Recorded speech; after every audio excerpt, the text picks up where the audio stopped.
আমার বিরোধিতা নৈতিক বিরোধিতা। কংগ্রেসকে কেউ খতম করবে, আমি তাকে খাতির করবো, তা তো হতে পারে না। আমার বিরোধিতার মধ্যে কোনো ব্যক্তিগত বিদ্বেষ নেই। আমার বিরোধিতা নৈতিক বিরোধিতা।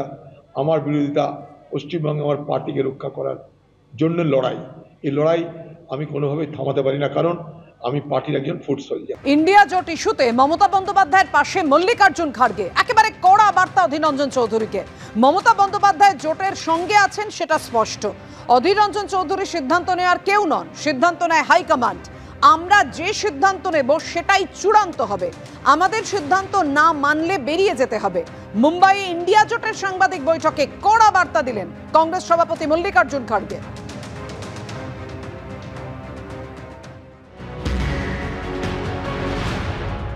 अब ममता जी, पहले तो उन्होंने ये कहा कि हम बाहर से सपोर्ट करते हैं, अब उन्होंने ये कहा है, लेकिन रिसेंटली और एक स्टेटमेंट उनका आया है कि अगर सरकार बनती है तो सरकार में हम शामिल हो जाएंगे। तो नेचुरली वो गठबंधन के साथ है, ये स्पष्ट है। अब रही बात अधीर रंजन चौधरी की, अधीर रंजन चौधरी निर्णय लेने वाले नहीं, निर्णय लेने वाले हम हैं, कांग्रेस पार्टी है, हाईकमांड है, इसीलिए वो हम जो निर्णय लेंगे वही सही होगा। हम जो तय करेंगे फॉलो करें, अगर कोई फॉलो नहीं करता तो वो बाहर जाएगा। অর্থাৎ আপনারা শুনলেন কংগ্রেস সভাপতি মল্লিকার্জুন খাড়গে কি বললেন। অধীর রঞ্জন চৌধুরী বললেন যে দলের সৈনিক হিসেবে এই লড়াই থামাতে পারবো না। সিপিএম এবং বিজেপির কি প্রতিক্রিয়া, কি বলেছেন সুজন চক্রবর্তী, শ্রমিক ভট্টাচার্যই বা কি বললেন, পরপর দেখুন। মল্লিকার্জুন খাড়গে আইএনসির কংগ্রেসের জাতীয় সভাপতি।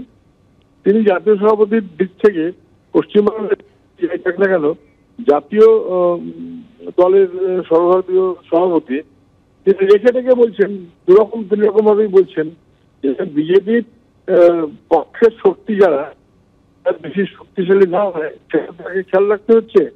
আবার বিজেপির কার্যত প্রকারান্তরে যারা তৃণমূলের মতন সাহায্য করে তাদের সঙ্গেও থাকতে পারছেন না, বাইরেও থাকতে পারছেন না। এই কারণে কিন্তু আসেননি অধীর চৌধুরীর নির্বাচনে, ওরা আসেননি কারণ ওরা মমতা ব্যানার্জিকে সামনাসামনি কিছু বলতে চাইছেন না, আবার বিশ্বাসও করেন না।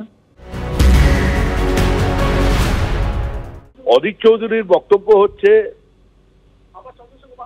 যে মল্লিকার্জুন খাড়গে তিনি কংগ্রেসকে ধ্বংস করছেন, আর মল্লিকার্জুন খাড়গের বক্তব্য হচ্ছে অধীর চৌধুরী যদি সিদ্ধান্ত না মানেন তাহলে বেরিয়ে যেতে পারেন।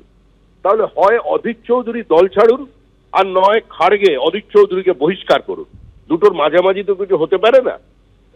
তৃণমূল কংগ্রেস, কংগ্রেস এবং সিপিআইএম এরা মিলিতভাবে পশ্চিমবঙ্গে নির্বাচনে লড়ছে, এটা মানুষ বোঝে। মানুষকে এতটা রাজনৈতিকভাবে অচেতন এবং মূর্খ মনে করার কারণ নেই।